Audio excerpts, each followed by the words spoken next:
As a long-time foreign correspondent, I've worked in lots of places, but nowhere as important to the world as China. I'm Jane Perlez, former Beijing bureau chief for the New York Times. On Face Off, the US versus China, we'll explore what's critical to this important global relationship. Trump and Xi Jinping, AI, TikTok, and even Hollywood. New episodes of Face Off are available now, wherever you get your podcasts.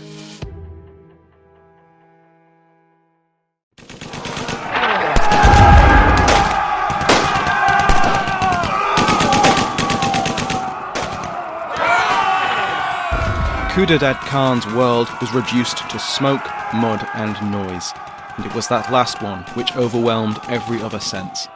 The yelling of men in at least 3 languages, the crack of rifle fire, the distant boom of artillery, and the much louder, closer explosion of their shells, the screams and cries of wounded and dying men, and of course, the staccato of fire from Khan's own machine gun. Khan was a sepoy private in the 129th Duke of Connaught's own Baluchis, and he had been firing for hours, laying down suppressing fire on the advancing enemy soldiers and gunning down any of them unfortunate or brave enough to try and charge. His hands were numb from recoil as his team fed the ammunition belt into the side of his Vickers machine gun. Khudadad Khan was born in Dab village in Punjab, and he'd joined the 129th expecting service in the Hindu Kush, or at most Persia or Egypt. But Khudadad Khan was fighting more than 6,000 kilometres from his regiment's home in Punjab, defending the small Belgian village of Holybeck. It is the 31st of October 1914, and Khudadad Khan, along with 24,000 other men of the India Corps, were fighting in the First Battle of Ypres. The defence of Holybeck was a particularly brutal part of a particularly brutal battle. As Khan continued to fire, an artillery shell struck the other machine gun of the section, putting it out of action and killing or wounding the men around it, including their commanding officer. Khan kept firing, but the silencing of the other gun gave the advancing Germans an opportunity. Infantry kept advancing, and despite taking horrendous casualties from Khan's fire, they got close enough to charge. Khan kept firing, even as he and his team were shot and bayoneted. The machine gun section of the 129th Duke of Connaught's own Baluchi finally fell silent.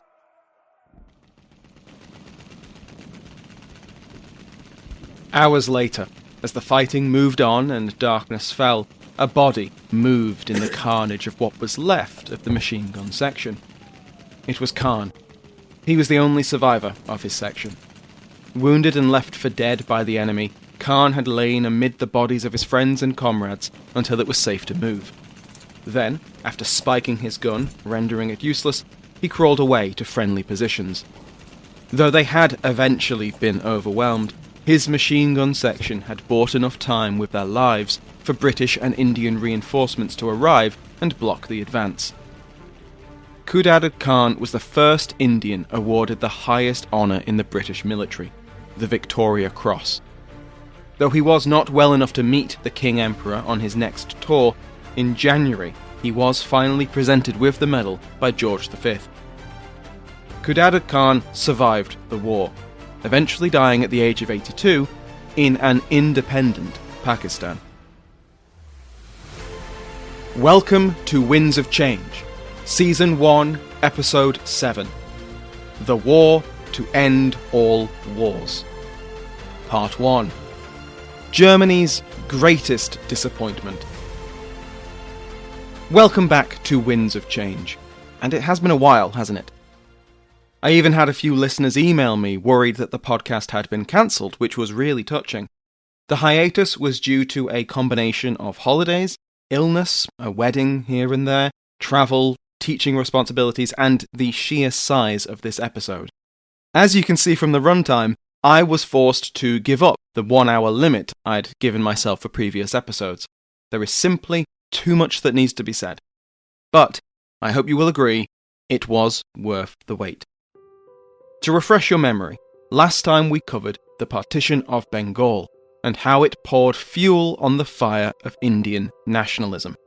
The 1905 partition of Bengal, what you're referring to, was the division of one state into two states, but they remained a part of India. No one's nationality changed. It created a huge uproar because it was the first time that the British had divided a province on explicitly religious lines. And this is a very crucial moment in the development of both kind of Hindu and Muslim nationalism, Indian nationalism as a whole. It's something that kind of galvanizes politics in a way that had never been seen before. That was Sam Dalrymple, a historian of partition in India, hitting the nail on the head. The partition was a catalyst for multiple changes in the Indian nationalist movement. The first was that it sharpened the divide between so-called moderates and radicals within the Indian National Congress. Moderates like Gokhale had always insisted that working with the British for constitutional reform was an effective way forward.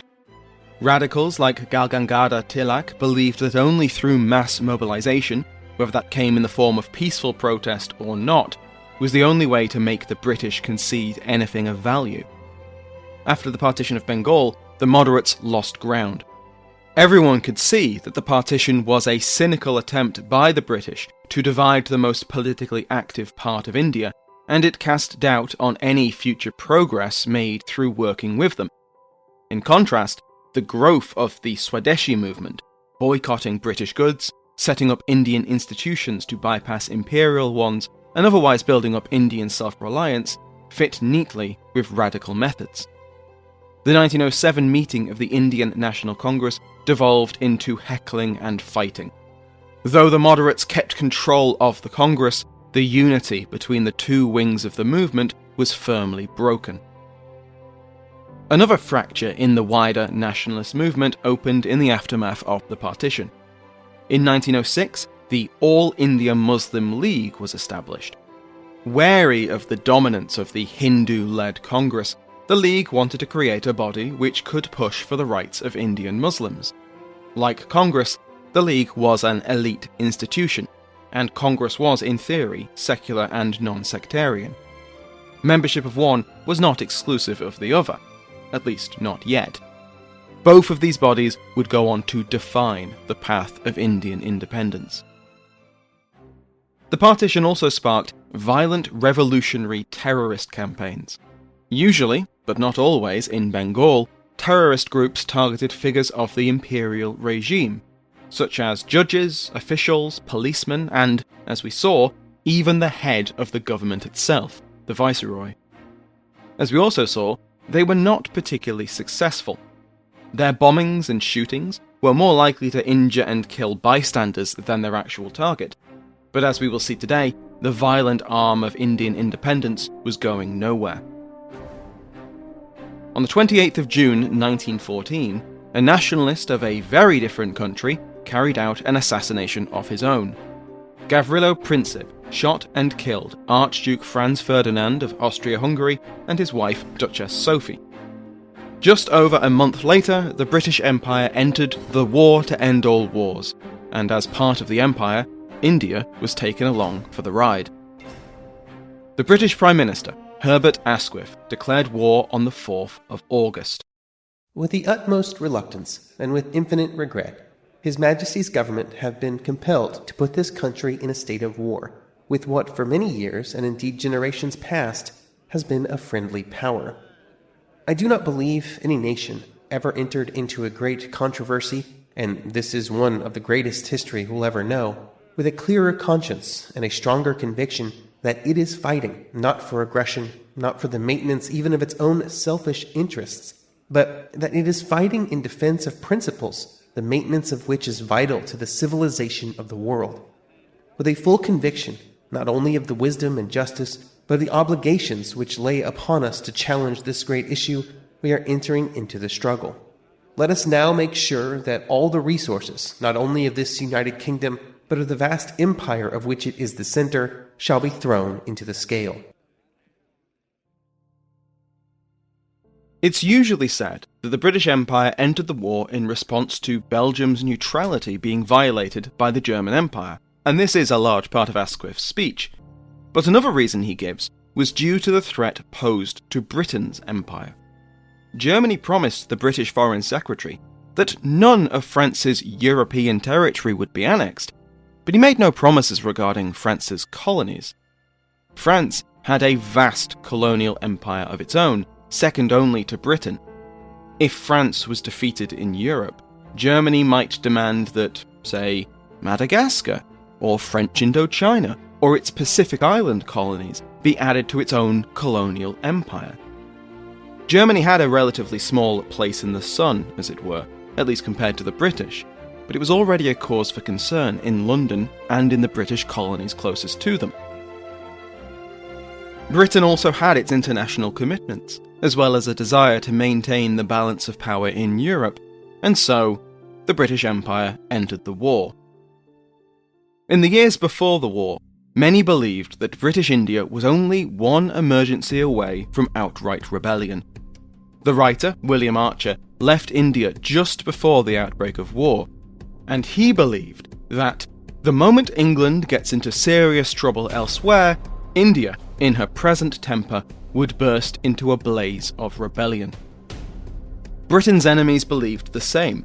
As we'll see later, the German and Ottoman empires will do their best to spark that blaze. But as the future Prime Minister Lloyd George commented in 1917, Germany's greatest disappointment in this war has been India. She expected sedition, distraction, disaffection, disloyalty, and the forces of Britain absorbed upon the task of subduing it. What did she find? Eager, enthusiastic, loyal help for the empire.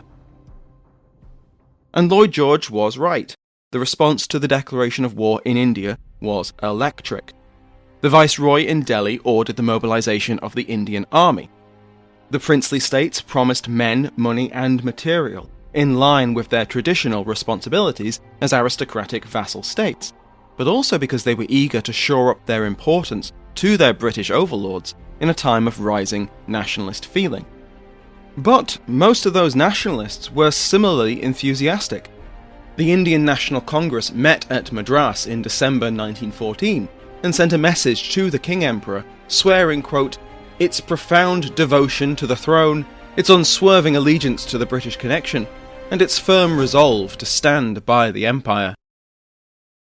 Beyond sincere and genuine feelings of loyalty and patriotism, which was widespread in the Congress, the political calculation had been made by many nationalists.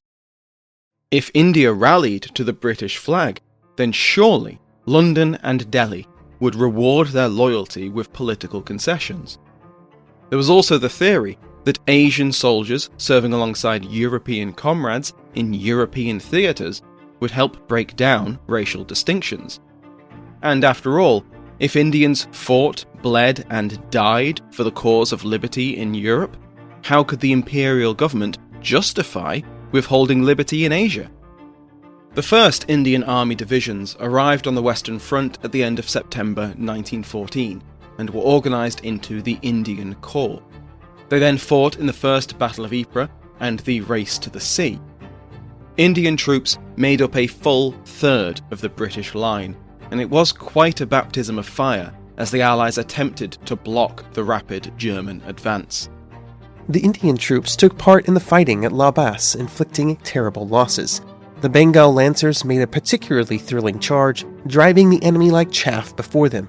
It's estimated that 20,000 German dead were left on the field. The British losses numbered 2,000. Another newspaper gave a more cinematic account of the charge of the Sikhs and Gurkhas. The Germans were confident that they'd found a way to the coast, but they were rudely deceived. Indian troops supporting the British. This was the first time they'd been in action. For days they'd been watching bursting shrapnel and thirsting to prove their quality. Now they were ordered to move forward with the bayonet. The forces met and clashed, and in an instant, said the eyewitness, the issue was decided. The German advance was not merely checked, it was beaten and broken. The Indians ran through them, pushing the foe back to receive the right and left fire of the British infantry. The Indians were not content with recapturing the trench, but leaping from it, they pursued the Germans down the hill until the officers recalled them. This wasn't just British and Imperial reporting bigging up the successes of the Indian Army. A German soldier, who had survived a charge of Sikhs and Gurkhas, wrote to the Frankfurter Zeitung newspaper, today, for the first time, we had to fight against the Indians, and the devil knows those brown rascals are not to be underrated.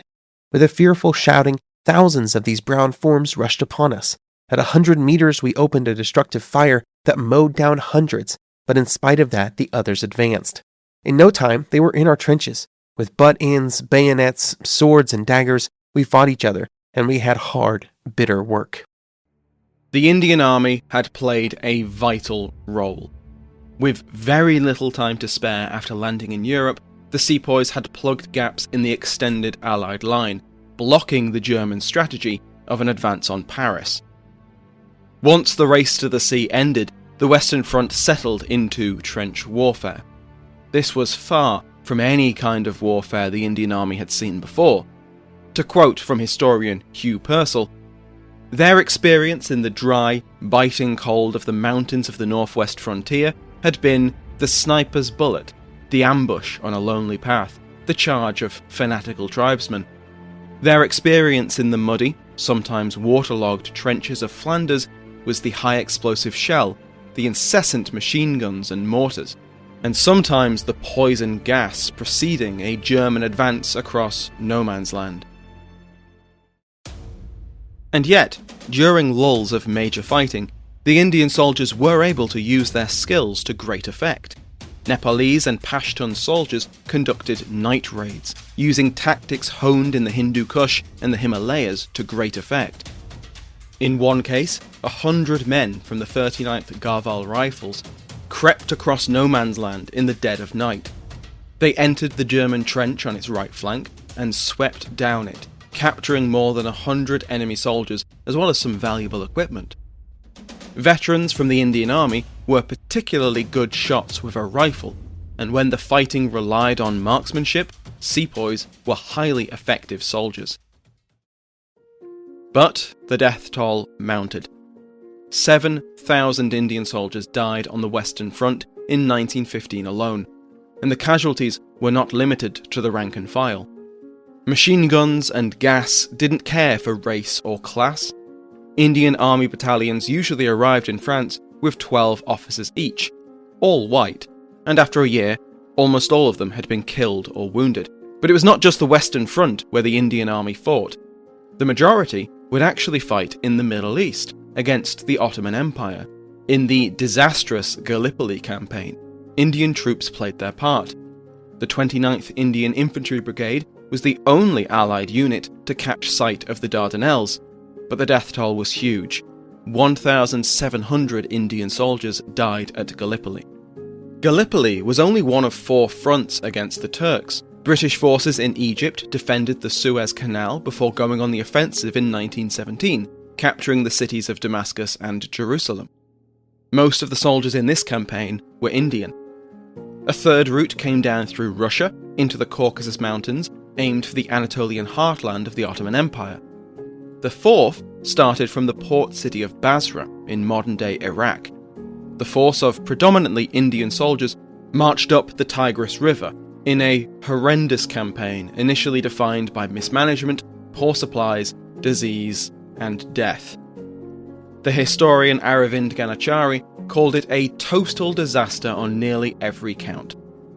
It was the only front for which responsibility was split between London and Delhi, and miscommunication and terrible administrative decisions only made everything worse.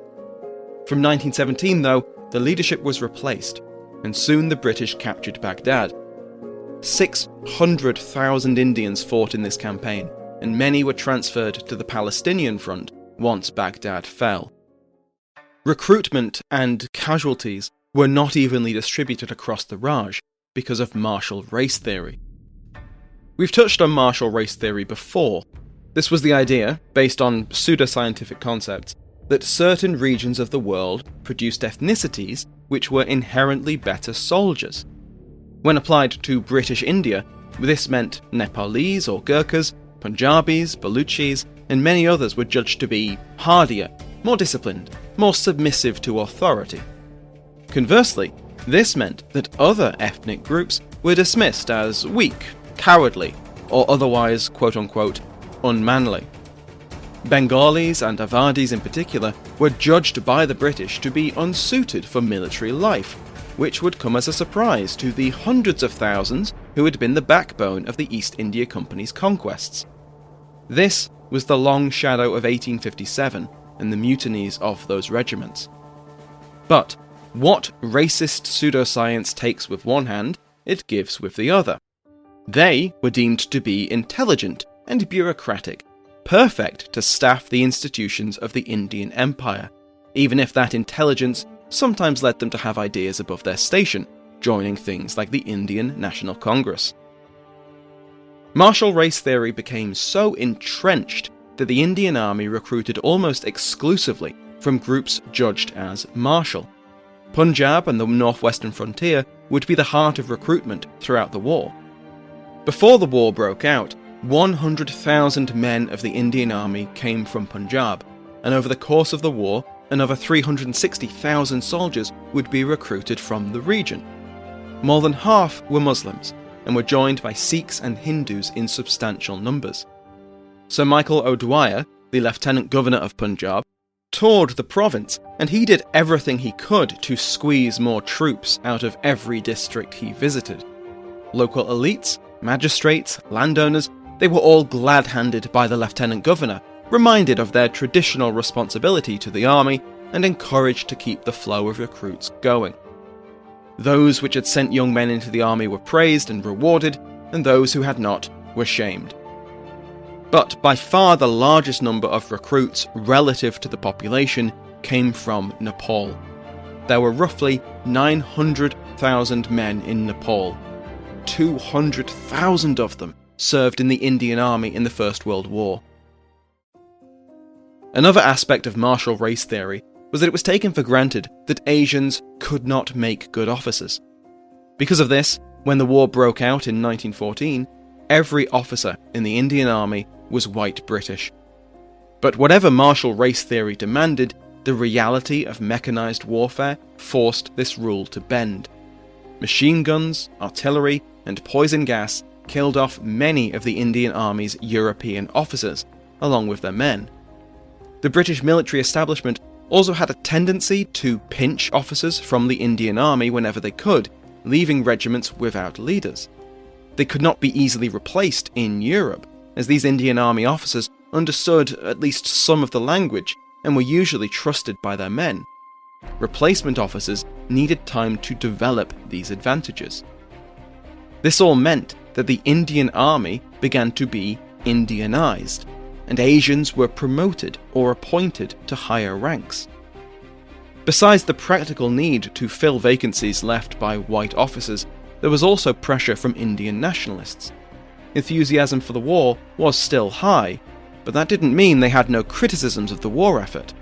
The colour bar and martial race theory was near the top of this list. In 1915, the Indian National Congress met in December, and its new president, Satyendra Prasanna Sinha, argued passionately that any Indian man who wanted to join the army should be allowed to, regardless of what martial race theory believed, and that the ranks of the officers should be open to anyone. As the First World War wore on, and casualties mounted, the army increasingly recruited from outside these pre-war martial races. This didn't mean that the theory was done away with, but instead the races judged to be suitably martial were expanded.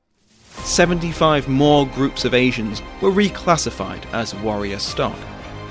The bulk of recruits still came from Punjab and Nepal, but now Indians from all across the Raj could sign up to serve their king emperor. The Indian Army was led directly by the British Raj, but many Indian princes sent forth their own forces to serve their emperor.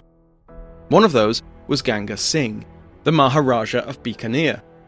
Bikaner's family had ruled their state for nearly 4 centuries, and they had swapped their Mughal overlords for British ones in the 19th century. They were Rajputs, warrior nobles, and they took this role seriously. From the rule of the first Mughal emperor Babur in 1526 to the death of Aurangzeb in 1707, there had been 16 Bikaner Rajas. All of them had led armies in the name of the Mughals.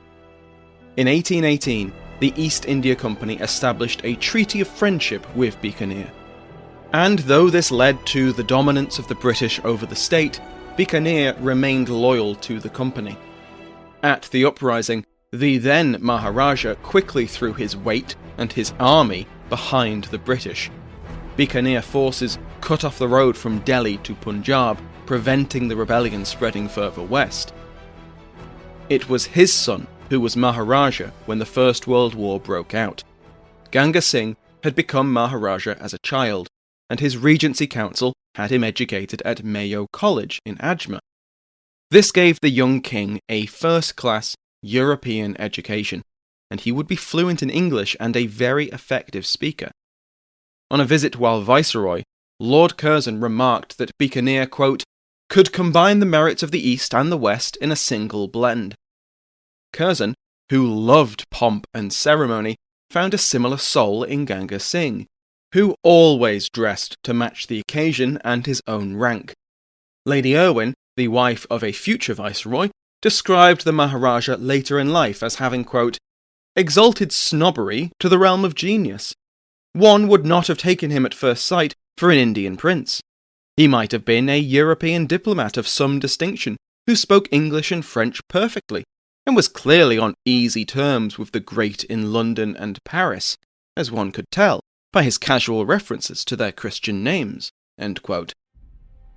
The Maharaja was not naive. Early in his reign, he had struggled to maintain his autonomy under British suzerainty, and his command of European culture and language was part of his arsenal of defence. Some historians have noted the possible connection between Ganga Singh's struggle for his own princely authority and his later role as a voice for Indian autonomy. Bikaner was quite conservative, but he was also clear-eyed enough to see that the world was changing, and that his state, and the other princes of India, needed to change with it. In 1912, the Maharaja set up an elected assembly for Bikaner. This had no real power, and had a limited franchise, but the Maharaja saw it as just the start, and it would improve. In 1914, Bikaner took the lead on bringing the princely states along the constitutional path which Indian nationalists had begun. He wrote to Viceroy Hardinge, urging him to involve the princely states in government. Hardinge was enthusiastic. Bikaner was also a hard worker, with a relentless routine and a determination to govern his state well. Upon exiting his regency, his first speech listed the ways his minority had damaged the stability of Bikaner, particularly corruption. Quote, I wish it to be known that I strongly disapprove of bribery. God help the men who give and take bribes, because I certainly will not help them. End quote.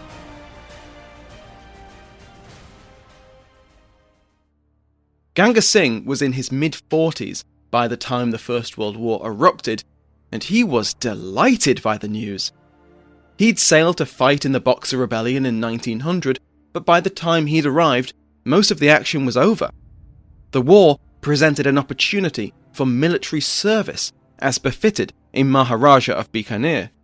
As he himself said in a letter to the king, quote, I implore your Imperial Majesty, if the Empire is involved, to give me an opportunity for that personal military service, which is the highest ambition of a Rathore Rajput chief. I would esteem it the highest possible honour. I am ready to go anywhere, in any capacity, for the privilege of serving my emperor. This is the opportunity of a lifetime. End quote. Bikaner arrived in France in October 1914, ready to lead the 7th Indian Division, but to his annoyance, he wasn't allowed to see any action. He was far too valuable to risk in modern warfare, so he was kept safely at headquarters. Disappointed, he sailed back to India in the new year, via Suez, where he would finally get his wish. Ganga Singh had sent to the British in Egypt his personal camel corps, the Ganga Rizala. As he was passing through, he stopped by to visit his troops, when, to his absolute delight, a large Ottoman army attacked the Suez Canal. The Ganga Rizala, led by their Maharaja, defeated a large portion of the enemy force and chase after the fleeing soldiers. Bikaner would sail home, leaving his camel corps behind, satisfied that he had finally placed himself alongside his warrior ancestors. Bikaner would never return to the war, but we will see him again. Historian Kaushik Roy has calculated that from a population of around 300 million, 877,008 Indian soldiers served in combatant roles, and over 563,369 served in non-combatant roles. These non-combatants provided, to quote historian Joseph McQuaid, a reservoir of labour without which the British war effort would likely have collapsed. End quote. These included labourers to build roads and trenches or transport supplies and logistics. It also included the merchant marine, and 1 in 5 sailors in the British Merchant Navy, which dodged U-boats to keep the Empire fed, were Indian.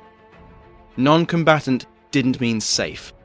Whether from enemy action or the ever-present disease, these non-combatant roles risked life and limb. Indian soldiers in Europe and the Middle East were under even greater psychological pressure than their European comrades. They were isolated from most other soldiers on their side, by language, by race, by religion. Often they could only speak with men from their own regiments. They could hardly visit home when on leave. Their homes were villages and towns in Punjab or Nepal or the Deccan.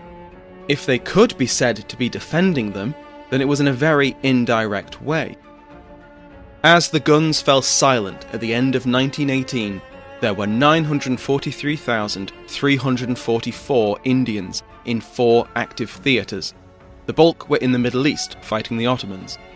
In total, 121,598 were recorded as casualties, and of those, 53,486 were killed. Purcell puts that number higher, at 79,000 men killed. Aravind Ganachari gives the official battle casualty number at 106,594, with an additional 36,696 deaths from other causes. The war had a catalysing effect on Indian nationalism. Not only did Indian sacrifices give greater moral weight to calls for Indian liberty, but as soldiers from all over South Asia fought together all over the world, many began to see themselves as Indian. When they wrote home, more and more letters began, "Greetings to all Indians with you." But all was not well on the Indian home front.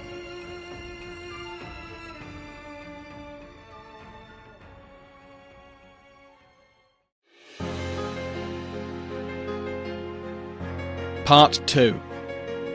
If I had to live more lives than one, I would sacrifice each of them for my country's sake.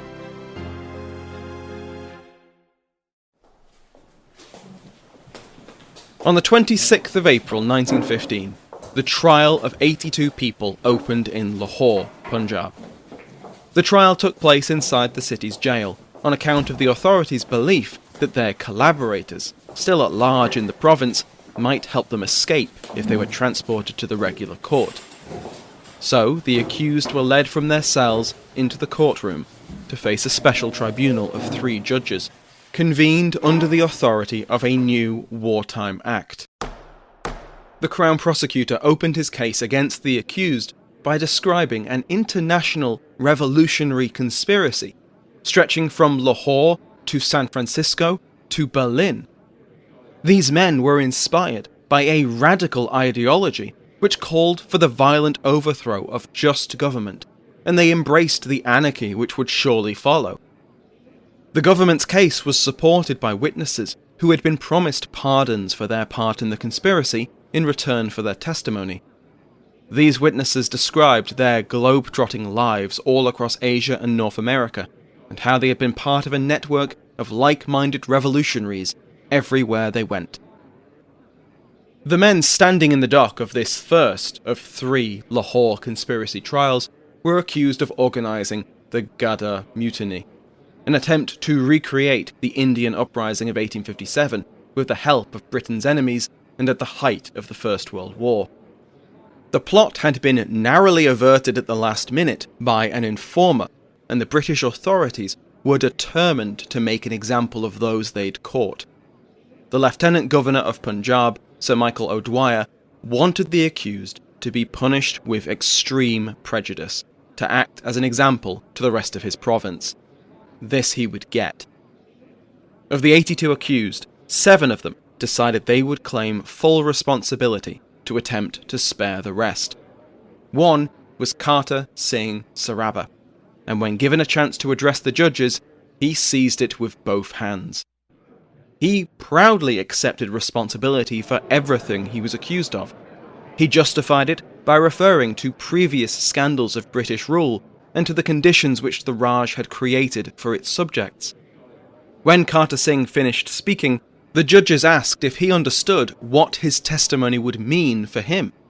Yes, death, he said. He was asked if he'd perhaps like to retract his testimony. No, because he had committed no crime, because it is the right of the slave to revolt. The trials were conducted behind several closed doors, guarded by prison wardens and imperial troops. The press, European or Indian, were not invited to attend. Only the official account was presented to the newspapers, and the government kept a keen eye on how these crumbs of information were presented. After several months, the verdicts were decided. On the 13th of September 1915, 20 of the accused were sentenced to death. 26 were to be imprisoned for life in the Andaman Islands. The rest were given less formidable sentences.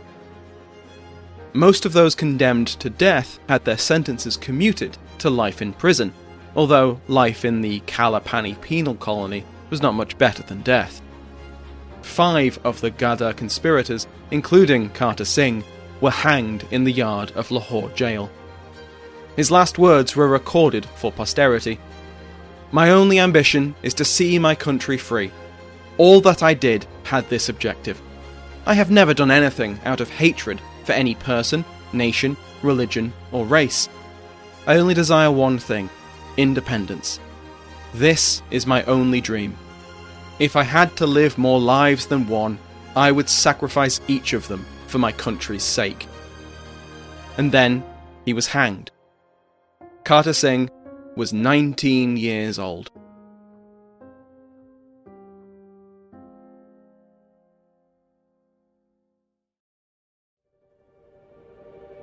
When war broke out with the Ottoman Empire, there were many people in the British and Indian governments who were terrified about what this would mean for the empire's millions of Sunni Muslim subjects. 60 million were in India alone, but the British Empire ruled over Muslims in Africa and Southeast Asia too. The Ottoman Sultan was also the Caliph, the spiritual successor of the Prophet Muhammad for Sunni Muslims. In November 1914, the Sultan declared a jihad to defend Islam.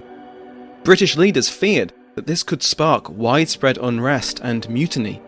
The long shadow of the Indian uprising cast suspicion on Indian Muslims in particular. And yet, despite these fears, there was very little reaction to the Caliph declaration of jihad. There was little unrest among civilian subjects, and Indian Muslim soldiers fought just as well against their Turkish brothers in faith. But there was violent unrest. The revolutionary terrorism, which had been sparked by the partition of Bengal, had never really gone away, even after the partition was annulled at the 1911 Delhi Durbar. Amit Kumar Gupta calls the period from 1911 to 1918 the second phase of nationalist revolutionism. And in those 3 years before Europe exploded into war, revolutionary secret societies were as active as ever.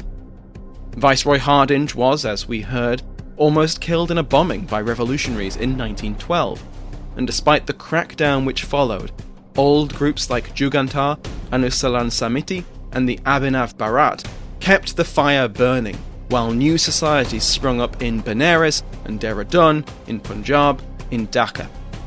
Indian revolutionaries spread all over the world. They travelled to London and Paris and to Switzerland. where they made contacts and shared tactics with many other exiled revolutionaries. But the Indian diaspora was widespread, and in this globalizing world, Indian expatriate communities could be found everywhere, wherever people had migrated for work or for a better life. Outside of Europe and Asia, the Pacific coast of North America became the home of thousands of Indian migrants, with Vancouver in Canada and San Francisco in the United States chief amongst them. In 1913, several Sikhs in San Francisco established a weekly paper, Gadar. We've seen that word before. It is Mahmud Farooqi's name of choice for the 1857 uprising, meaning outburst, mayhem, rebellion, rot, or disturbance. In the very first issue of Gadar, the authors spelled out their aim to inspire an uprising in India within the next few years. The following year, a ship carrying Punjabi Sikhs and Muslims sailed into Vancouver Harbour. Canada had a similar Colabar as the other white settler dominions, and their southern neighbour for that matter. After a lengthy legal process, port authorities denied most of the passengers entry, officially on account of suspected connections to anti-British revolutionaries. The ship sailed back to India, and the disheartened would-be immigrants arrived at Calcutta. When the police attempted to arrest the men accused of being revolutionaries, someone resisted, and the police opened fire, killing 20 people. As Gupta states, quote, "The massacre resulted in as much tension in Bengal as in North India, in Punjab in particular, and among the immigrants in North America. It also created an urgency for giving effect to the grand scheme of a concerted action that the revolutionists in all three locales were dreaming about." End quote. With the outbreak of war, Indian revolutionaries now had potential allies among Britain's enemies. As Mark Condos, senior lecturer in Imperial and Global History at KCL, explained, Indian revolutionary terrorism carries on into the First World War, and it's actually a prime concern of the British colonial government during the war itself.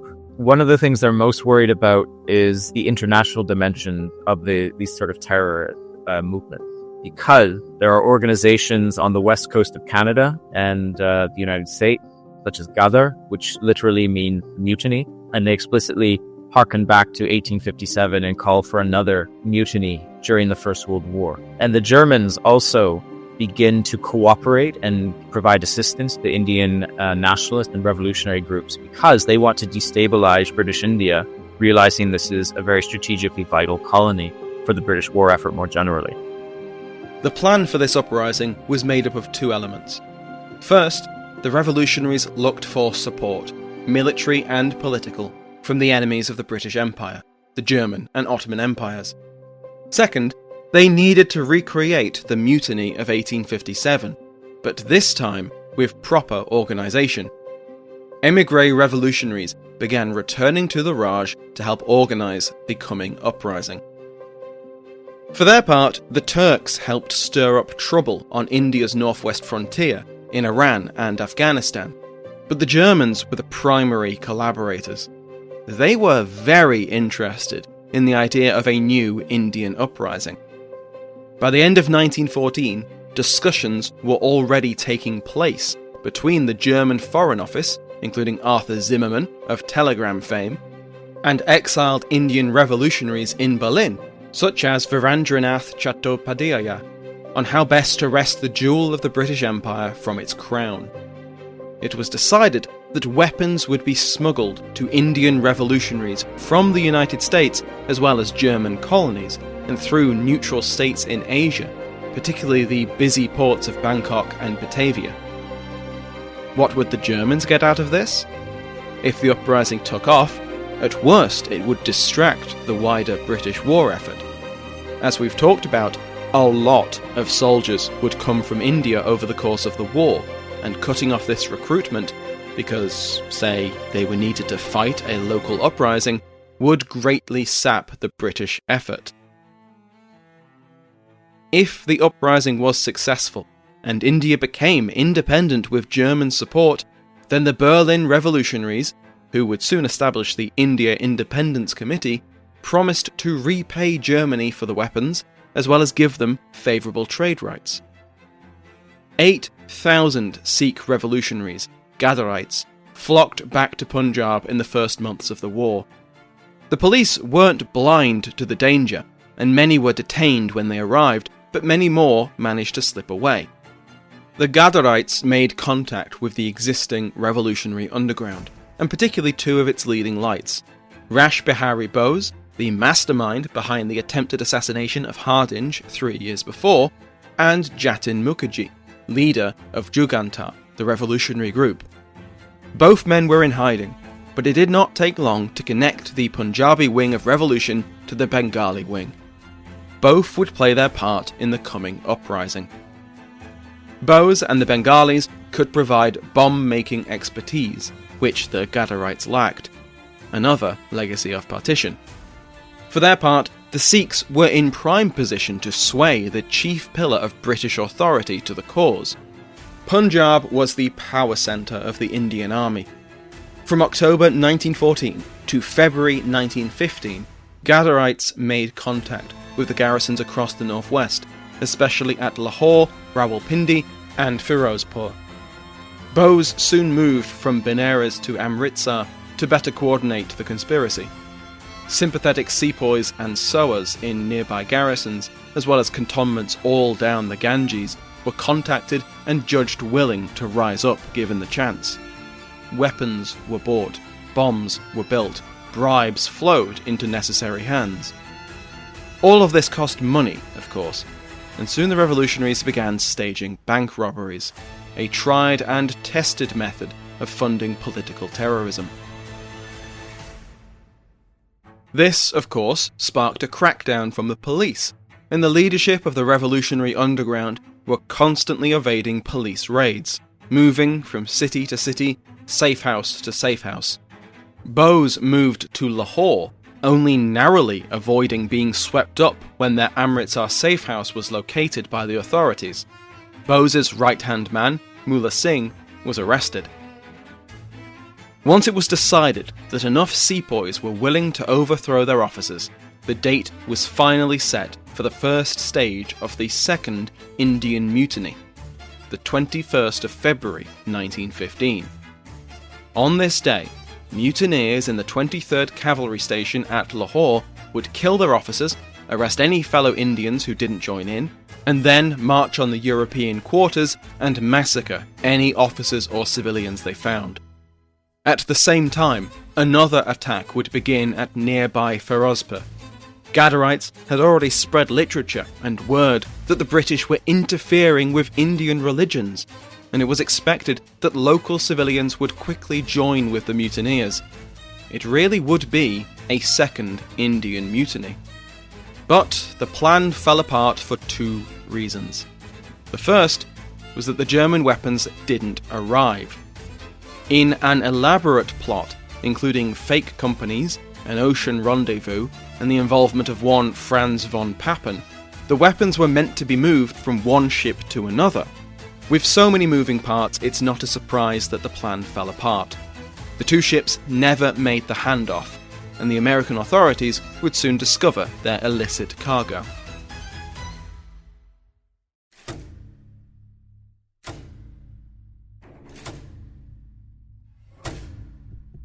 The second reason the plan fell apart was because someone talked. Someone always talks. Punjab police were spooked by the large number of Ghadarite Sikhs returning home. Deputy Superintendent Liaquat Hayat Khan realised that this was probably related to the sudden spate in bank robberies. Something was being planned. Khan successfully recruited an informer, Kirpal Singh, an Indian soldier whose cousin was a Ghadarite and who was known to the wider revolutionary underground. The arrest of Mullah Singh had left a vacuum in the inner circle, and in the confusion, Kirpal, with his known association, was allowed closer than a new recruit otherwise might have. He was soon invited to the headquarters of the conspiracy in Lahore, where he met Rash Bihari Bose and many other leaders. The informer informed. On the 15th of February, Kirpal wired Khan and told him that a meeting of the revolutionary leadership was taking place. But by the time the police arrived in Lahore, it was too late. Kirpal met the plainclothes detectives at the station to tell them in person. Which is where two other revolutionaries saw Kirpal. Now, Kirpal wasn't meant to be there. He'd been given an assignment. Also, they might not have been wearing uniforms, but the men he was talking to looked like cops. Bose and the leadership realised the authorities were onto them.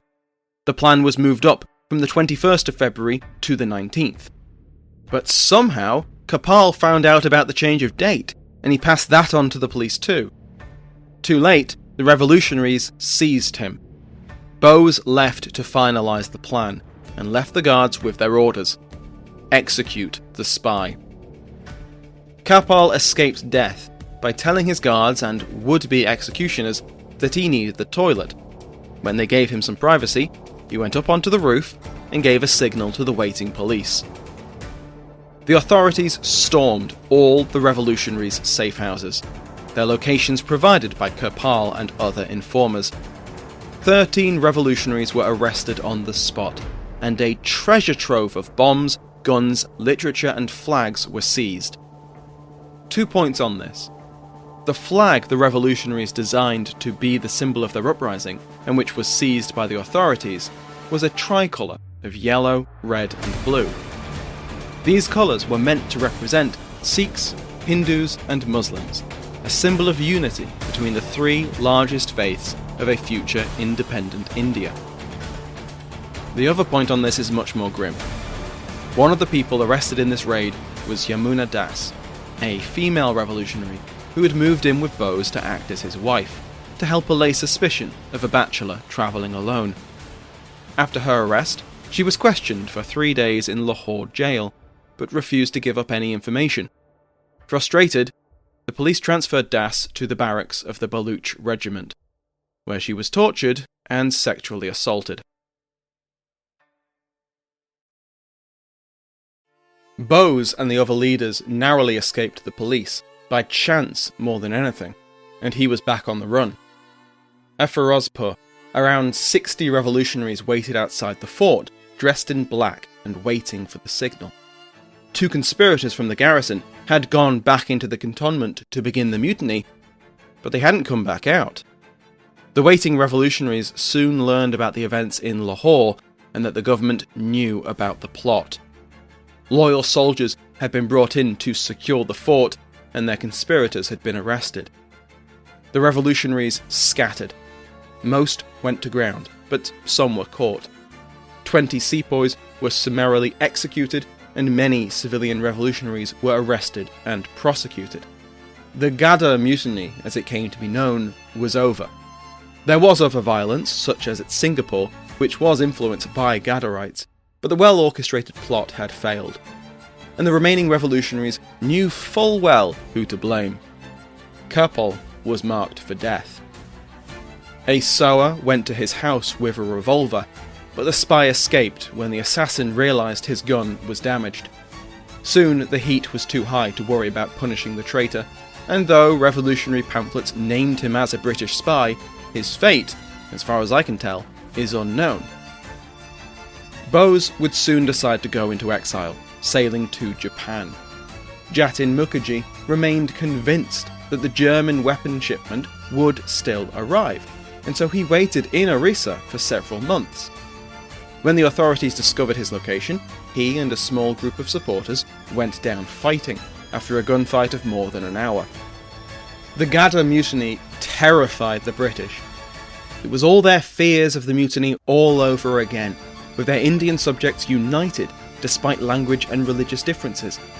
And this time, Britain was in the middle of a global war. Extreme circumstances justified extreme responses, and so the civilian conspirators of the Gadar Mutiny would be the first major prosecution under the new Defence of India Act.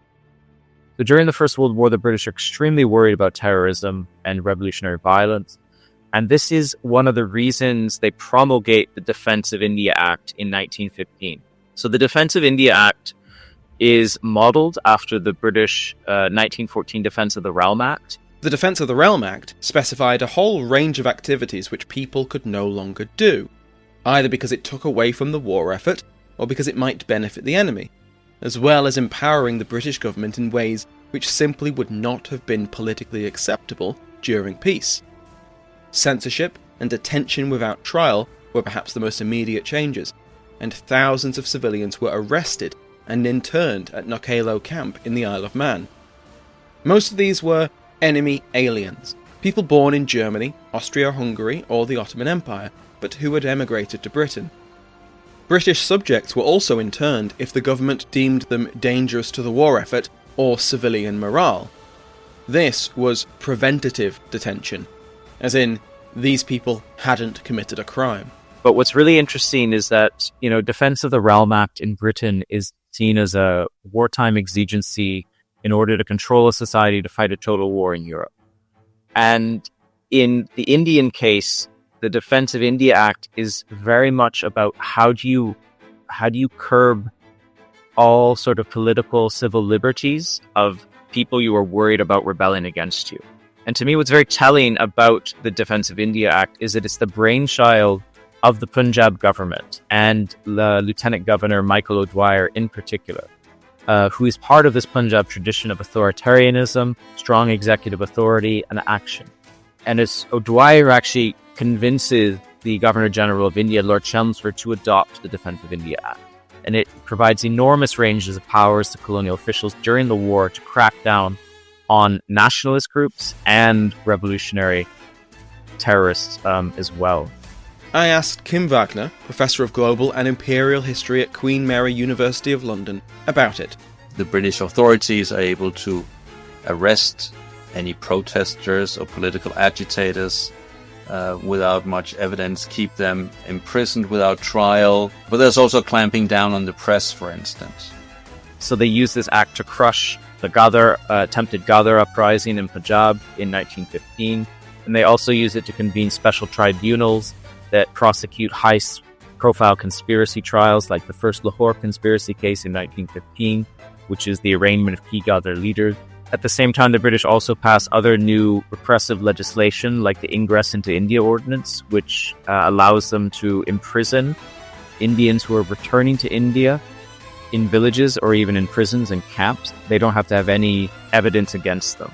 With these new repressive laws, and particularly the Defence of India Act, the British essentially are able to arrest or execute all terrorists and revolutionary leaders in the First World War. The Defence of India Act was framed by the government and initially accepted by Indian nationalists as temporary. These limits on civil liberties were required by the emergency of the war. Revolutionaries, enemy aliens, and anyone likely to spread sedition or unrest was subject to preventative arrest, detainment, or internment. Ordinary trials could be replaced with special tribunals if the government believed it was necessary.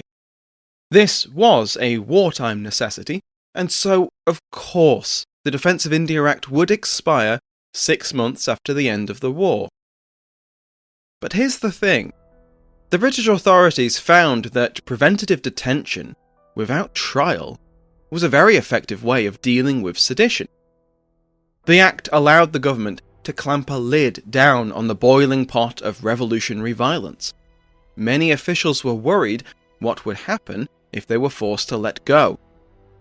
The anxiety of the Indian government spurred the formation, in December 1917, of a commission to look into, quote, the nature of the criminal conspiracies connected with the revolutionary movement in India, and, quote, to advise as to the legislations, if any, necessary to enable government to deal effectively with them, end quote.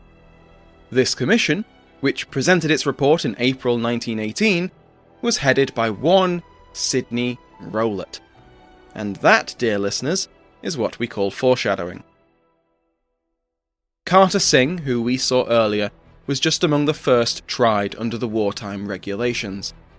In total, there would be 9 conspiracy cases tried under special tribunals across British Asia, from Lahore and Meerut to Singapore and Burma.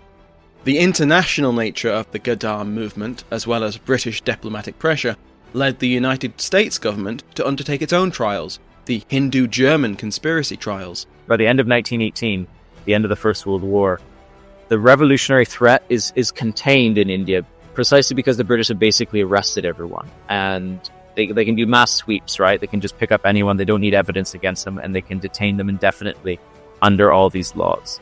With the combined effects of the Defence of India Act and international crackdowns on revolutionary networks, the flames of revolutionary terrorism in India were smothered, at least for now.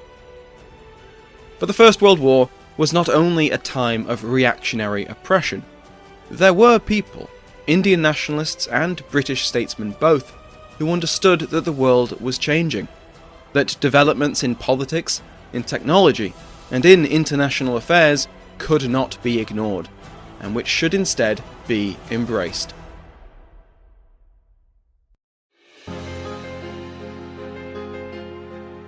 Part 3. Freedom is my birthright.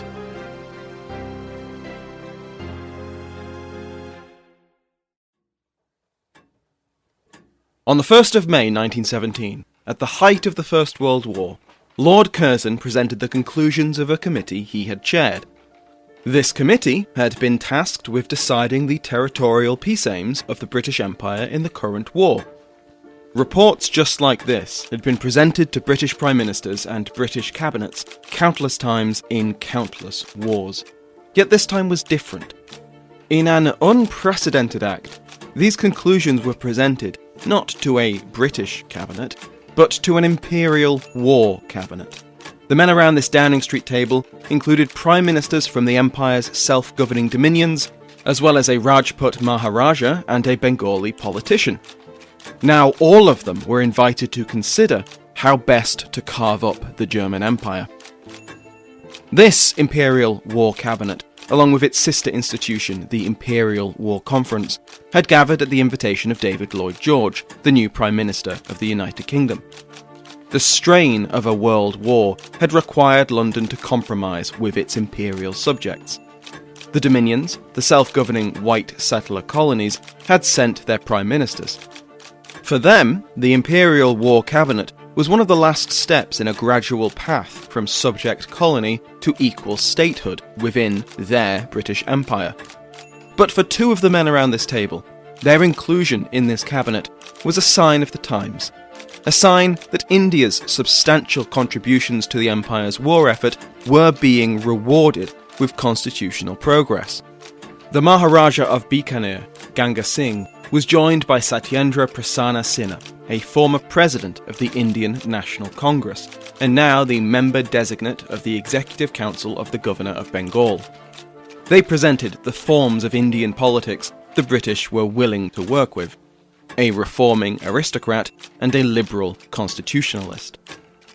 At the 14th and final session of the Cabinet in 1917, Lloyd George stated that the experiment of the Imperial War Cabinet had been a success. He promised that it would be repeated, and that India would be represented again. Sinha agreed, but added the caveat recorded in the minutes that, quote, "Constituted as India was at present, the nature of the representation would obviously have to be left to the Government of India. But he foresaw that great changes would soon take place in the Government of India, and that the people of India would have a larger voice.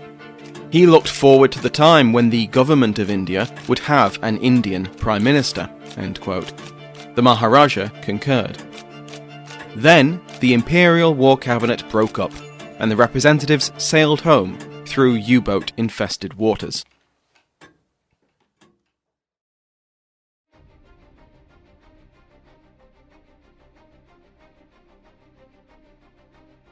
Throughout the war, the political leadership of the nationalist cause was in flux. Bal Gangadhar Tilak emerged from his jail cell at Mandalay in 1914. He'd spent 6 years imprisoned in the aftermath of the Alipore bomb case, and while he'd been away, the nationalist movement had moved on without him. The radical movement he had championed had died down, and the moderates were now firmly in control of the Congress. With the partition of Bengal revoked, and the Morley-Minto reforms in place, the moderate path appeared to be working. Not only were the old political battles a thing of the past, but Tilak was old. Tilak was in his 60s, and though he did not know it, in his last years of life. He repudiated violence as a means of national liberation. But he was not about to retire. He was Bal Gangadhar Tilak, and while he lived and India remained unfree, he wasn't about to rest. He was very impressed by the efforts of Annie Besant, a British campaigner for women's suffrage who is perhaps best known in Britain for her role in the Matchgirl strike. She had since moved to India and applied her formidable energy to the cause, but had become disillusioned with the methods of the Indian National Congress.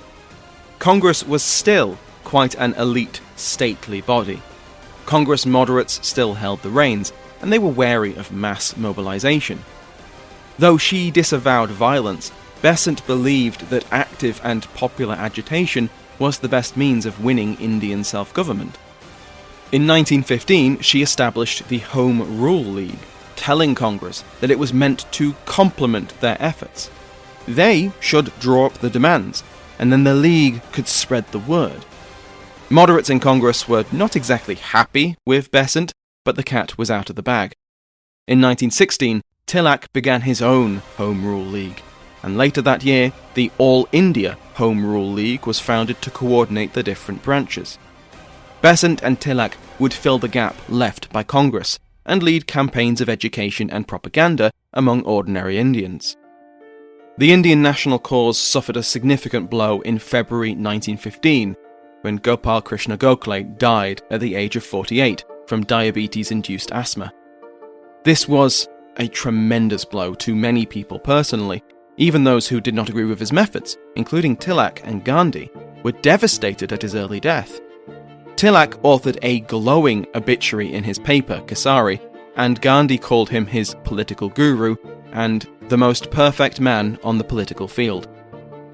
The question of who would succeed Gokhale as the leader of moderate nationalism, as well as his Servants of India Society, was a difficult one. Gokhale started what he called Servants of India Society, and that came out of his frustration with how the Indian National Congress conducted its politics at that time. That's Dr. Vineet Thakur, Assistant Professor of International Relations at Leiden University, who has written extensively about Indian moderate nationalism. So Indian National Congress was basically, it was basically reduced to an annual event.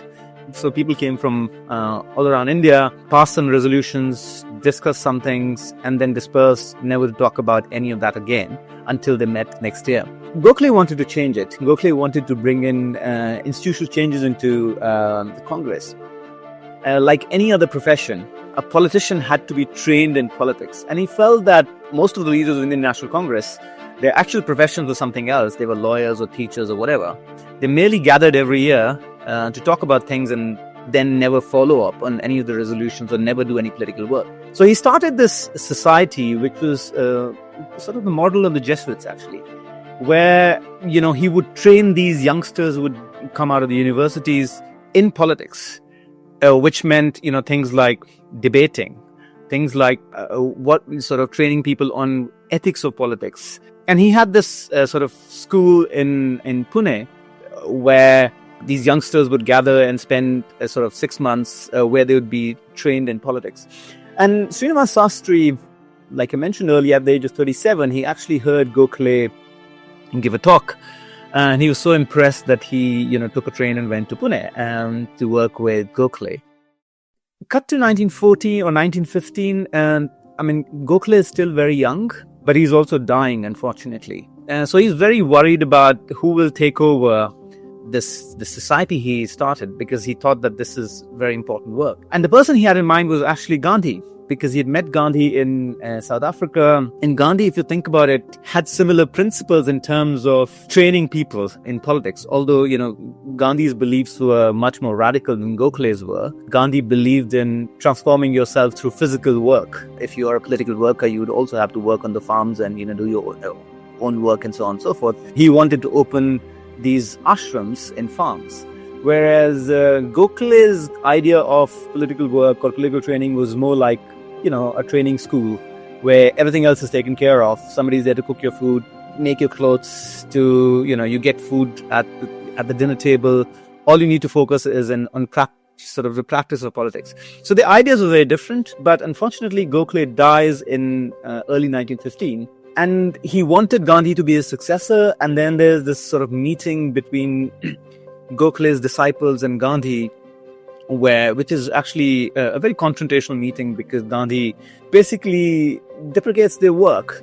Gandhi basically tells them that, you people maintain a certain kind of caste system where you behave in very Brahminical fashion, where you're only about accumulating knowledge, whereas all the physical work is done by others for you. So it is a very confrontational meeting, and in which Gandhi and the society decide to part ways. But the person who's leading the society at that moment is Srinivasa Sastry. From 1914, two of Gokhale's disciples take two different paths. One is Gandhi, who takes India towards non-cooperation, and the other is Sastry, who takes India towards this, whose vision is of taking India towards this constitutional politics. Gandhi returned to India in 1915, but he did not throw himself into politics. We just heard from Dr. Thakur how he rejected the Servants of India Society, and he attended the meeting of the Congress in December 1915. But he remained relatively detached from questions of high politics. Instead, he was more interested in social causes, improving the lives of India's poor, bolstering traditional crafts, and spreading simple but effective advances in sanitation and nutrition. But, as Judith Brown, one of Gandhi's many biographers, has noted, quote, "None of Gandhi's apparently social work was divorced from politics. For him, radical social and economic change were the basis of true Swaraj." In February 1916, Gandhi was invited to give a speech at the official founding of Benares Hindu University, which combined several existing colleges. In the presence of Annie Besant and other notables, his speech was off the cuff, almost thinking aloud to the students, as he described his principles of non-violence and his skepticism of constitutional nationalism. He started by acknowledging the work of the Congress and the League, and how they were working for self-government, but then admitted, quote, "No paper contribution will ever give us self-government. No amount of speeches will ever make us fit for self-government. It is only our conduct that will make us fit for it. And how are we trying to govern ourselves?" He went on to state that the slow pace of reform had, quote, "produced an army of anarchists. I myself am an anarchist, but of another type." He went on, "I honour the anarchist for his love of the country. I honour him for his bravery in being willing to die for his country. But I ask him, is killing honourable? Is the dagger of an assassin a fit precursor of an honourable death? I deny it." As he talked, he was repeatedly interrupted by Besant and the chairman. "If we are to receive self-government, we shall have to take it. We shall never be granted self-government. Look at the history of the British Empire and the British nation. Freedom-loving as it is, it will not be a party to give freedom to a people who will not take it themselves. Learn your lesson, if you wish to, from the Boer War. Those who were enemies of that empire only a few years ago have now become friends, and..." The speech ended abruptly when the chairman simply walked off stage to protest Gandhi's words. He later wrote to a friend, "I've seen audiences go away from boredom. I've seen speakers made to sit down. But I've never seen the president himself abandon the meeting." For the time being, Gandhi remained within the tent, and in 1918 he would encourage Indians to join the army to fight. But alongside many others, he would soon grow disillusioned with British promises of reform. As we mentioned earlier, the reaction of Indian nationalists to the war was generally enthusiastic. There was a belief that if India showed its value and commitment to the British Empire, it would be rewarded with greater freedom and self-government. Moderate nationalists accepted, however begrudgingly, the powers of the Defence of India Act as a necessity of wartime, especially after the violence of the Ghadar Mutiny was thwarted.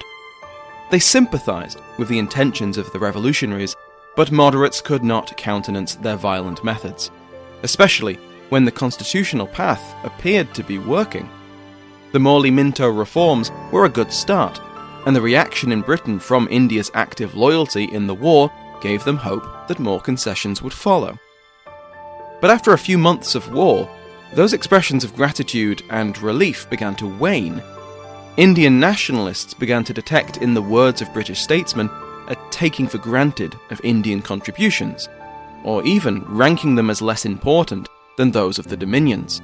But what were the Dominions, and what was Dominion status? Dominion status had been coined at the 1907 Colonial Conference, and at the beginning of the First World War it applied to Canada, Australia, Newfoundland, New Zealand, and South Africa. To be a Dominion meant self-rule with an elected parliamentary government, while remaining part of the British Empire. Dominions were invited to the Colonial, now Imperial, conferences to discuss matters of common concern with each other and with the British government.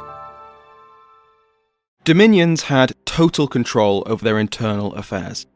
On tax policy, to migration, to defence, the Dominions functioned as if they were independent of London. Westminster still had the legal right to interfere, but by 1914 this was a political impossibility. But in external affairs, the Dominions remained subject to the decisions of the imperial government. There was one foreign policy for the whole empire.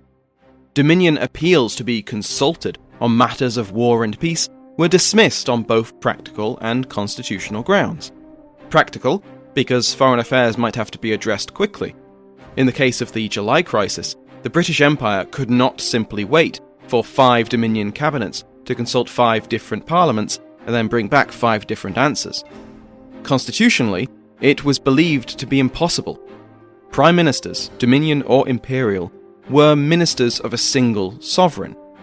Officially, it was the King Emperor who ruled with the advice of his ministers and the consent of his parliaments. The sovereign could not be at war and peace with the same country. During the First World War, there were many across the empire who believed that this final boundary on the Dominions, a Dominion voice in foreign policy, had to be crossed. But the question was how to do this. One such way would be Imperial Federation, the unification of the self-governing parts of the British Empire into a federal state. Advocates of Imperial Federation pointed to Britain's rivals, the recently unified German Empire, the rising United States of America, and an industrializing Russian Empire, and argued that only by properly uniting and channeling the resources of its far-flung empire could it maintain its position. Exactly how this would look differed depending on who you asked, but the concept of a single imperial parliament, to which all the Dominions would elect MPs to, and which would assume the role previously held by Westminster, was common to all of them. Now there were plenty of critics to this idea, not least from the Dominions. It would require the sacrifice of privileges by the Dominions in order to work, and these had been hard won. Imperial Federation would not be the answer to the question of foreign policy. But in the early years of the First World War, it seemed possible, even likely to some. Indian leaders are very wary of some of the reform schemes that are emerging from Britain at this moment. But at the sort of core of their ideas is this assertion that India ought to be sort of governed as part of a joint scheme of Imperial Federation, and the Indians are aghast. While being ruled by the British is one thing, but then to be jointly ruled by Australians and Canadians and New Zealanders who Indians feel are, one, far more racist, but second, also Indians feel that they are much less politically advanced, in sort of quotes, than Indians themselves. Indians are very apprehensive of these schemes of Imperial Federation. To Indian nationalists, Imperial Federation, while India was not a dominion itself, would be a disaster. They had plenty of issues with British rule, but to allow the Dominions to rule over India too would be an outrage. There was no shortage of examples of how Indians had been treated by Dominion governments. Gandhi had built his reputation championing their rights in South Africa, and the hostile immigration policies of Australia and Canada were especially infamous. It was therefore of vital importance that India be granted self-government before any form of Imperial Federation took place, and there was reason to think that India might be about to get it. Now, for Indians, dominion status was important because that would mean self-government. That's what self-determination meant at that point. And in the First World War, because Indians had been demanding self-government, and the British response usually was, well, you haven't reached that stage yet. You haven't developed to that stage where we can give you independence. But then during the First World War, because of India's contribution to the war and in general how India remained calm and peaceful and so on and so forth, Britain offered some form of self-determination to India. Indians, in a way, were quite convinced that they might actually get dominion status at the end of the war. Throughout 1915 and 1916, Indian nationalists pushed for the British to acknowledge that the eventual goal of British rule in India was self-government. They preferred the timescale to be sooner rather than later, but they believed that the British had to make clear that gradual self-government was the policy, was the reason Britain was in India. To quote from S.R. Mehrotra, "If the government could be persuaded to avow an intention of leading India to self-government, the differences between the rulers and the ruled would be narrowed down to questions of method and pace of advance." It was Sinha's presidential address to the Congress at the end of 1915 which made this argument best. Only by promising that British rule would eventually end could widespread dissatisfaction be avoided. Sinha's address made a particularly powerful impression on one Lord Chelmsford, who became Viceroy of India in 1916. Chelmsford was interested in laying out the British policy towards self-government, and his council drafted a long dispatch to the government in London outlining how he saw this policy. It included proposals for expanding the provincial councils in both size and electorate, and how the government of India would steadily, cautiously, devolve more and more power to Indian bodies. But at his opening speech of the Imperial Legislative Council in September 1916, he made no mention of these ideas. When Indian council members inquired whether the government of India was considering constitutional reforms, and if so, what they would be, they got brushed off with a non-answer. 19 members of the council, including Srinivasa Sastry, signed a memorandum to the government outlining what they expected these reforms to involve. By this time, Chelmsford had sent his proposal to London, laying out his government's intention of eventual self-government, and it was debated by a committee in the India office. And all the while, this was kept secret. Nationalist concerns over how seriously the British were about self-government played no small part in the mending of bridges within the wider nationalist movement. A united front was needed if the British couldn't be trusted. So not only did the moderates and the extremists within the Indian National Congress come together, but so too did their not quite rival yet organisation, the All India Muslim League. At the end of 1916, the two groups met and agreed to the Lucknow Pact. A key mover in the alliance between the two groups was Muhammad Ali Jinnah. I asked Aisha Jalal, Mary Richardson Professor of History at Tufts University, about Jinnah's role in the pact.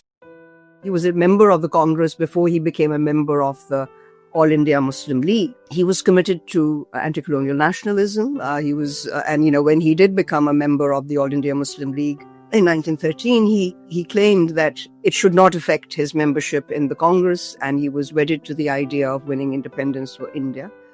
And he was referred to as the ambassador of Hindu-Muslim unity, because he is known to have played a key role in bringing these two organizations together. And he always sort of hoped to be able to negotiate some sort of an arrangement with the Congress that would be in the interests of the Muslims as well as India's independence.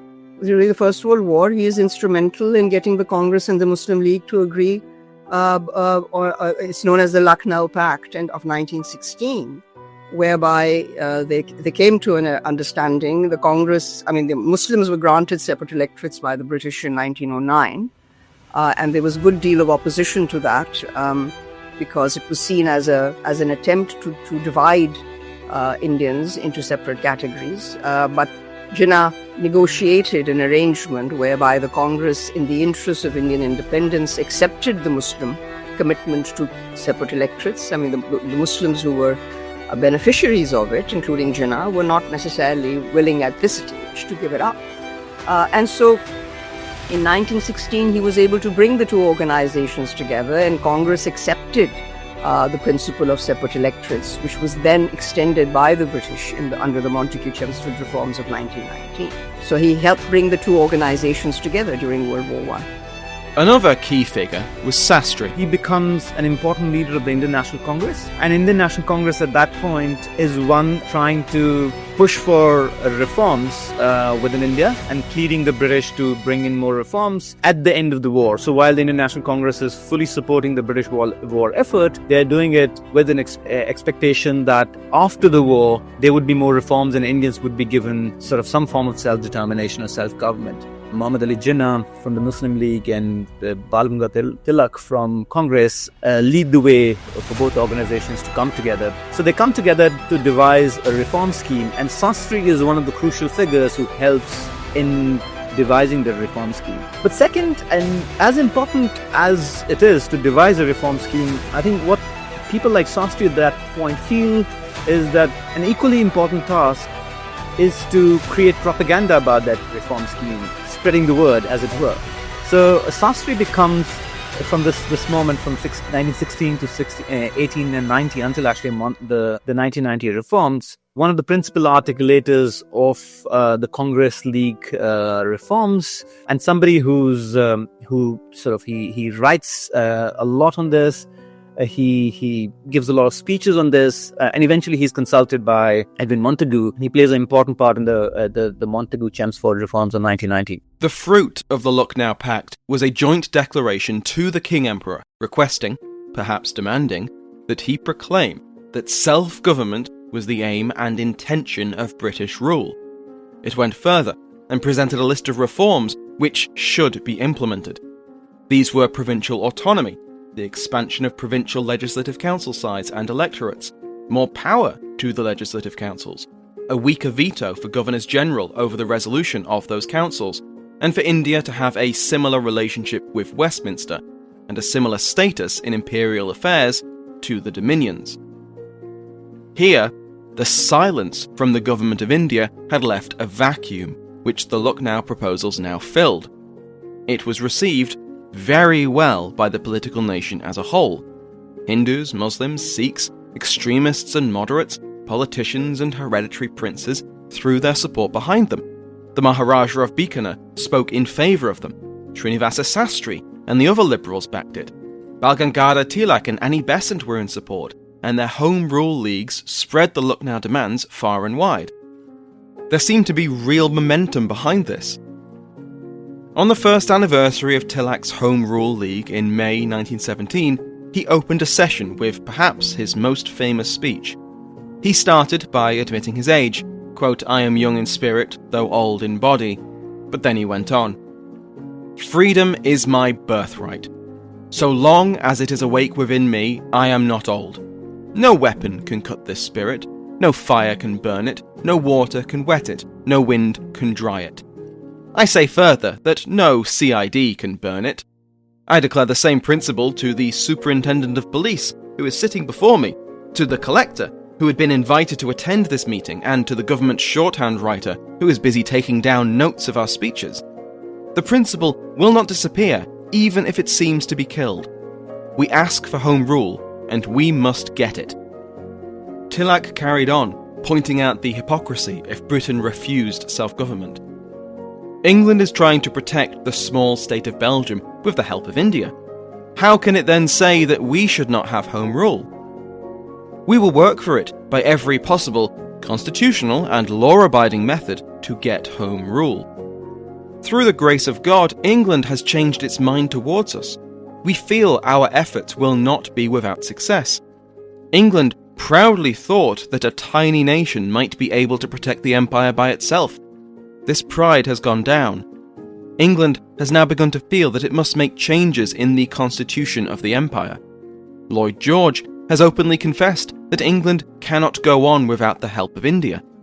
All notions about a nation of 1,000 years old have to be changed.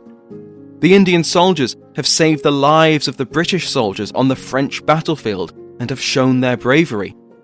Those who once considered us as slaves have begun now to call us brothers. We must push our demands while the notion of this brotherhood is existing in the minds of the English. We must inform them that we, 30 crores of the Indian people, are ready to lay down our lives for the empire, and that while we are with them, none shall dare cast an evil glance at the empire. Tilak gave this speech in May 1917. That same month, an unprecedented meeting of the empire's leading figures came to an end. The Imperial War Cabinet.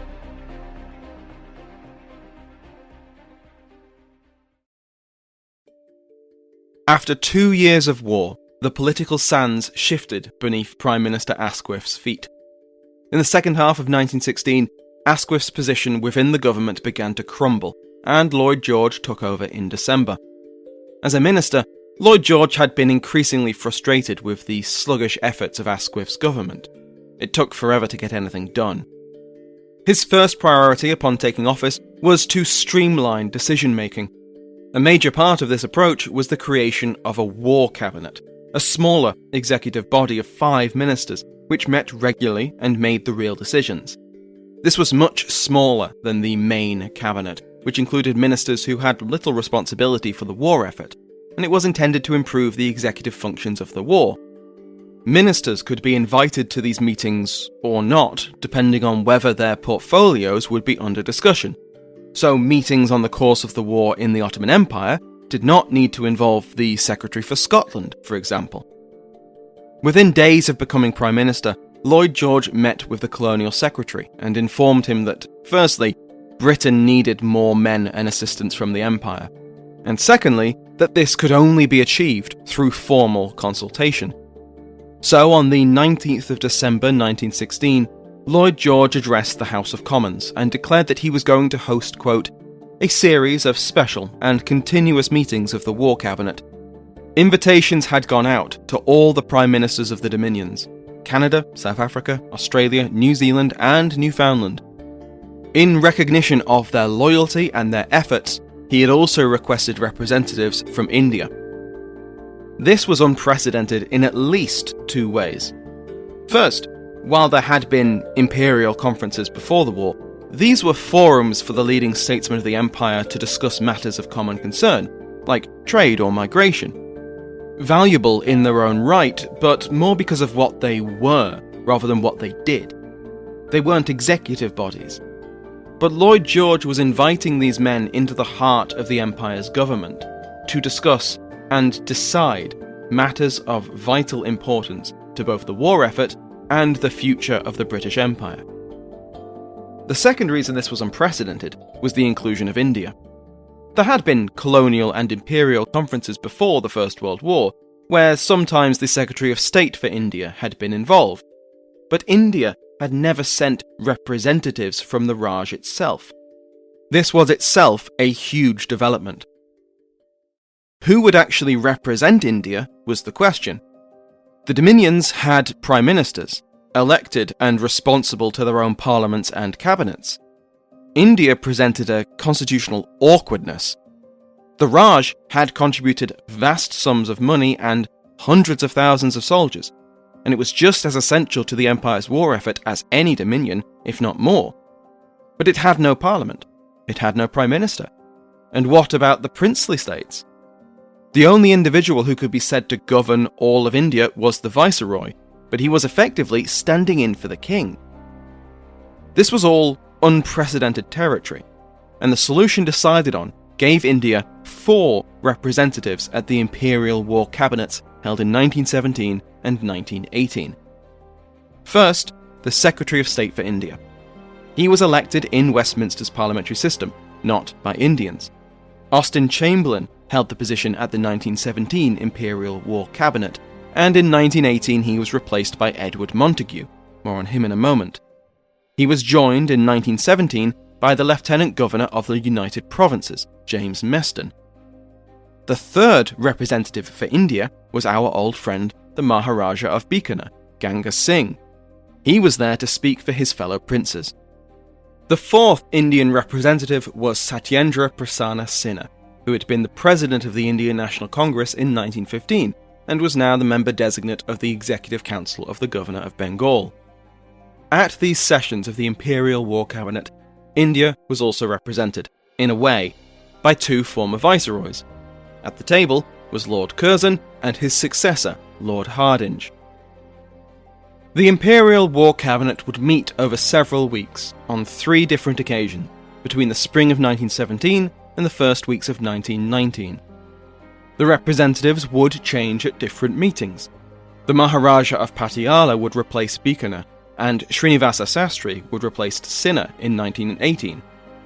Bikaner and Sinha privately pressured the government to commit to an announcement of British policy, and they made their opinions known to the British press, giving interviews on the subject.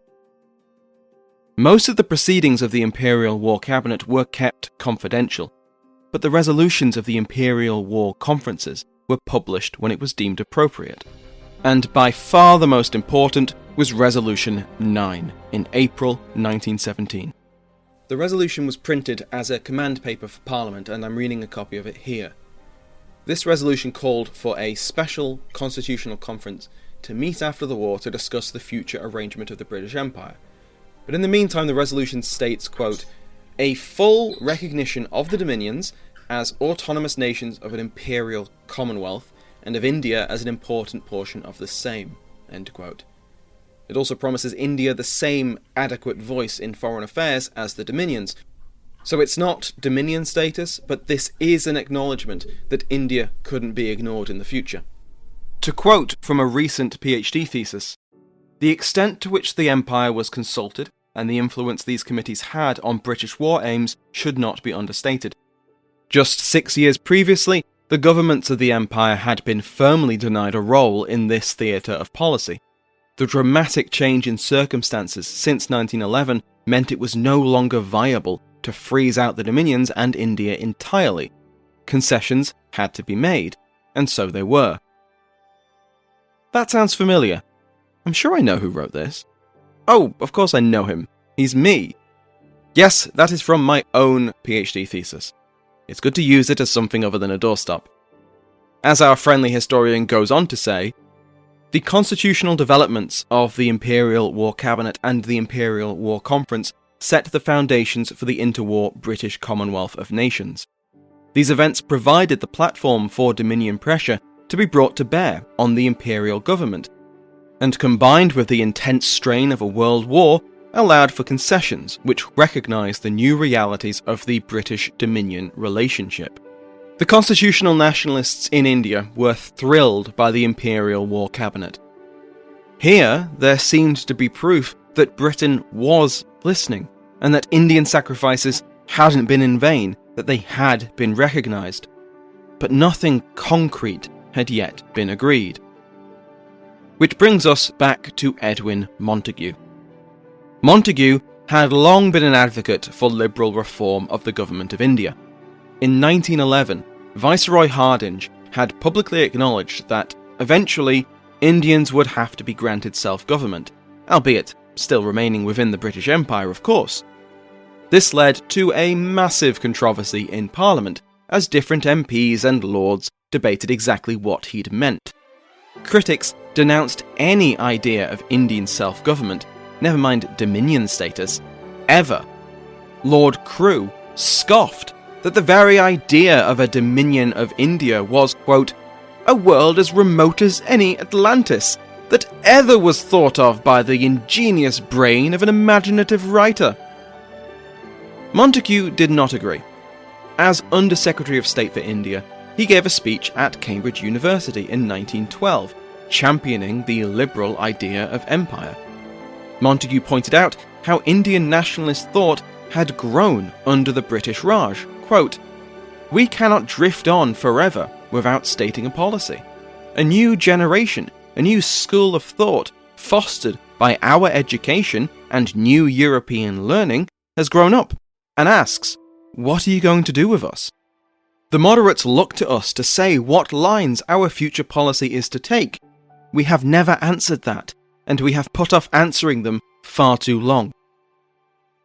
During the war, Montagu remained an outspoken critic of a stagnant Indian policy. The disastrous Mesopotamian campaign we covered earlier was a cause célèbre for reformers like Montagu, and on the 12th of January 1917, he gave a speech in the House of Commons, and he did not hold back. The government of India is too wooden, too iron, too inelastic, too antediluvian to be of any use for the modern purposes we have in view. I don't believe that anybody could ever support the government of India from the point of view of modern requirements. But it would do. Nothing serious had happened since the Indian Mutiny. The public was not interested in Indian affairs, and it required a crisis to direct attention to the fact that the Indian government is an indefensible system of government. It required a crisis of this kind to realize how important Indian affairs were. 5 days later, Austen Chamberlain resigned as Secretary of State for India. He was replaced by Montagu, to the delight of British liberals and Indian nationalists, and the horror of British conservatives. The Congress and the League met at the end of July, reiterating their demand for a clear statement of policy and putting the Lucknow proposals forward. Montagu immediately tried to get the British cabinet on board with a statement of policy which included the phrase, "a view to ultimate self-government within the empire." To quote from Mehrotra, Montagu was anxious that any declaration of British policy must include the word self-government, not only because it was so current in Indian discussion, but also because he feared that its avoidance might cause dissatisfaction in India and thus defeat the very purpose of making the declaration. End quote. However, Curzon spoke for many other ministers when he rejected that phrasing. Self-government was too dangerous a term, he thought, and he won the cabinet over with his own phrasing. On the 20th of August, Montagu presented the British government's new policy on India to the Commons. The policy of His Majesty's government, with which the government of India are in complete accord, is that of the increasing association of Indians in every branch of the administration and the gradual development of self-governing institutions with a view to the progressive realization of responsible government in India as an integral part of the British Empire. They have decided that substantial steps in this direction should be taken as soon as possible. The reaction to the proposal in India was mostly positive. Indian nationalists recognised Montagu as a friend of India, and though eyebrows were raised at the phrasing, responsible government rather than self-government, that term had its own connotations of parliamentary government elected by the people. Everyone understood that that phrasing was probably the work of conservatives in the cabinet, and with Montagu's reputation as a reformer, there were enough people willing to give the British the benefit of the doubt.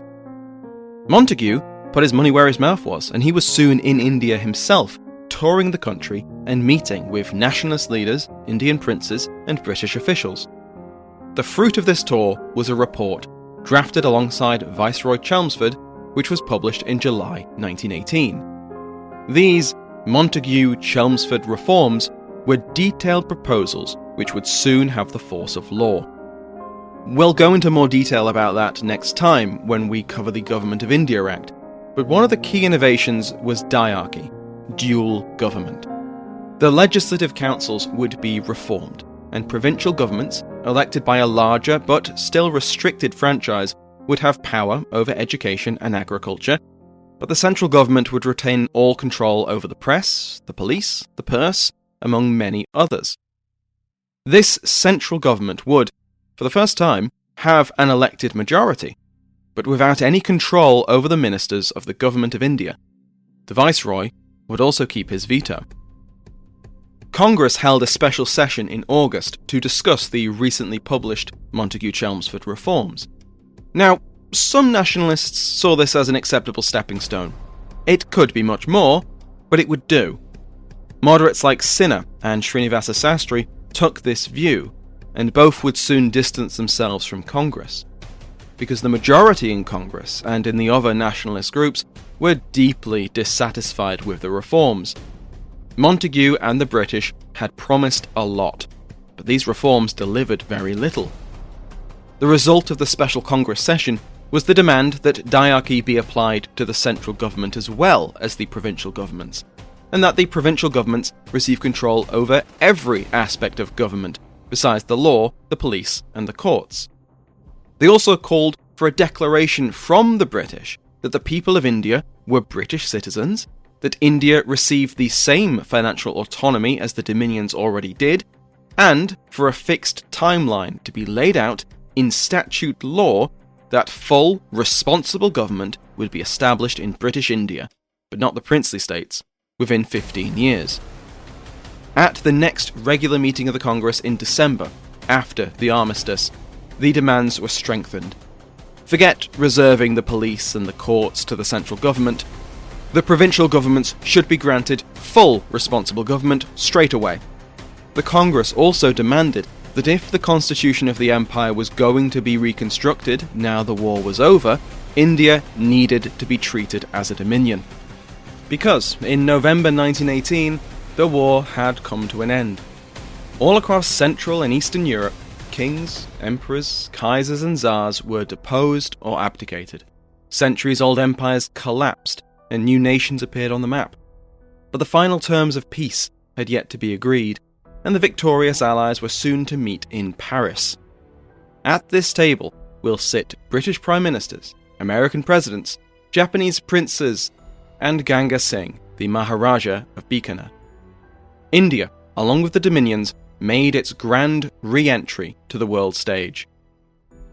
But though the war had ended, death continued. A horrendous influenza pandemic would sweep across the globe, and it was no less devastating in India. And in contrast to the glitter of Parisian palaces, the fine words of national self-determination and the promises of the Montagu-Chelmsford Reforms, that report from the Rowlatt Commission was sitting on the Viceroy's desk. Next time, we will see how the post-war years give India prestige abroad, even as a British regime tightens its grip at home. Word of mouth is the best way to help an independent podcast like this succeed, so if you've enjoyed this episode of Winds of Change, please share it with a friend. Open your podcast app and send a link to someone you know will enjoy it just as much as you. If you want to support the show and avoid ads at the same time, and you're listening on Apple Podcasts, consider signing up for an Airwave History subscription.